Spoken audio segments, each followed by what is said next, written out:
নমস্কার। আজ বিশ্বকবি রবীন্দ্রনাথ ঠাকুরের ১৬৩তম জন্মদিন উপলক্ষে কবিকে প্রণাম জানিয়ে আমার নিবেদন তার লেখা হারিয়ে যাওয়া কবিতাটি।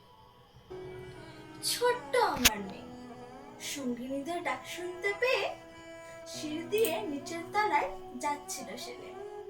অন্ধকারে ভয়ে ভয়ে থেমে থেমে হাতে ছিল প্রদীপ খানি, আঁচল দিয়ে আড়াল করে চলছিল সাবধানে। আমি ছিলাম ছাদে, তারায় ভরা চৈত্র মাসের রাতে। হঠাৎ মেয়ের কান্না শুনে ওঠে, দেখতে গেলেন ছুটে। সিঁড়ির মধ্যে যেতে যেতে প্রদীপটা তার নিভে গেছে বাতাসেতে। সুধায় তারে, কি হয়েছে বামি? সে নিচে থেকে কেঁদে কয়, হারিয়ে গেছি আমি। তারাই ভরা চৈত্র মাসের রাতে ফিরে গিয়ে ছাদে মনে হলো আকাশ পানে চেয়ে আমার বামির মতোই যেন অন্য কে এক মেয়ে।